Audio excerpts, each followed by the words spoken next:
नमस्ते साथीहरु, तपाईहरुलाई मेरो YouTube च्यानलमा स्वागत छ। आज म तपाईहरुलाई Google Analytics अकाउन्ट कसरी क्रिएट गर्ने यो भिडियो मार्फत सिकाउन गइरहेको छु। यो भिडियो सुरु गर्न अगाडि मेरो च्यानललाई लाइक एन्ड सब्स्क्राइब गरिदिनु होला। साथीहरु, तपाईहरुले सबैभन्दा पहिला Google Chrome खोल्नु होला र Google Chrome मा गएर analytics.google.com टाइप गर्नु होला। जस्तो मेरो एड्रेस बारमा देखेछ त्यसैगरी welcome to Google Analytics भनेर यसरी ड्याशबोर्ड आउँछ। Google Analytics gives you the free tools to need analyze data of your business in one place so you can make a smart decision भनेर यसरी दिएछ। Complete information insist only a Google can give, connect your insights to result भनेछ। त्यसैगरी अब हामी चाहिँ start measuring बटनमा click गरौँ। ओके, अकाउन्ट सेटअप छ। यस अकाउन्ट सेटअपको अन्डरमा अकाउन्ट डिटेल्स भन्ने अप्सन छ। त्यसमा चाहिँ अकाउन्ट नेम छ। अकाउन्ट नेम चाहिँ तपाईले आफ्नो बिजनेसको नाम दिनु होला। होटल इन नेपाल भनेर दिन्छु। अनि त्यसपछि अलिकति तल जान्छु म अकाउन्ट डाटा शेयरिङ सेन्टरमा। यसमा चाहिँ Google product and services, modelling contribution and business insights, technical support and account specialist भन्ने छ। यो म तीनटा अप्सनलाई चाहिँ चेक गर्छु अनि नेक्स्टमा जान्छु। त्यसपछि प्रपर्टी डिटेल्समा छ create a Google analytics for property to measure your web and app data भन्ने छ। यसमा चाहिँ प्रपर्टी नेम चाहिँ होटल नेपाललाई राखिदिन्छु। अनि यसमा चाहिँ रिपोर्टिङ टाइम जोन मैले चाहिँ नेपालको टाइम जोनलाई सिलेक्ट गर्छु।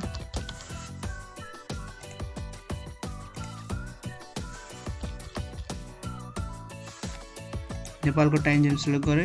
करेन्सी चाहिँ मैले US डलरै राखिदिन्छु अहिलेलाई। नेक्स्टमा जान्छु म। यसमा चाहिँ business information help us to tell our experience by answering the following भनेछ। यहाँ चाहिँ industry category food and drinks दिनु।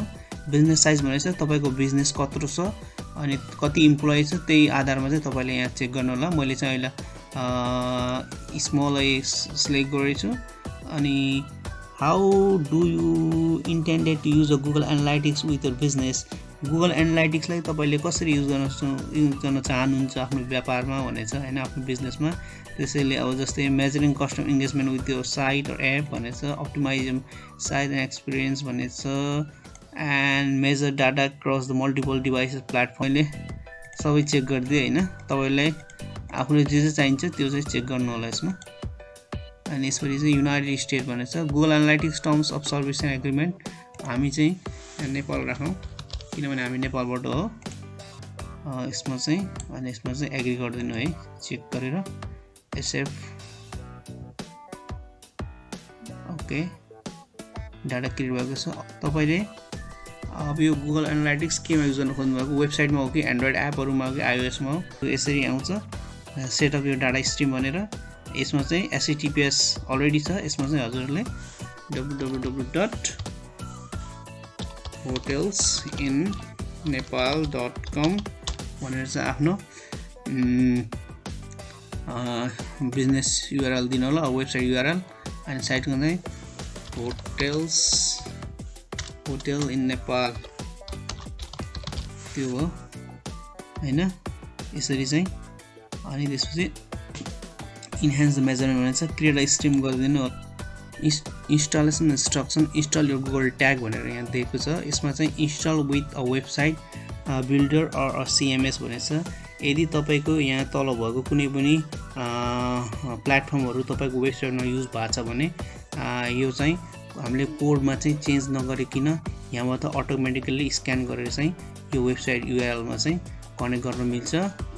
इन्स्टल म्यानुअलीमा चाहिँ कस्तो हुन्छ भन्दा तपाईको यसमा कुनै पनि CMS प्लेटफर्महरु युज भएको छैन भने हामीले चाहिँ यो म्यानुअली जाभास्क्रिप्टलाई कपी गरेर हेडरमा लगाएर चाहिँ राख्नुपर्ने हुन्छ हेडर ट्यागमा, जसले गर्दा चाहिँ तपाईले आफ्नो वेबसाइटको डेटाहरु चाहिँ गुगल एनालाइटिक्समा चाहिँ कलेक्ट गर्न मिल्छ। अथवा यदि तपाईले आफ्नो वेबसाइटमा यो स्क्रिप्टलाई चाहिँ युज गर्नु भएको छैन भने तपाईको वेबसाइटको डेटा कुनै पनि यहाँ गुगल एनालिटिक्समा फेच गर्दैन र तपाईले कुनै पनि डाटा हेर्न पाउनुहुन्छ छैन।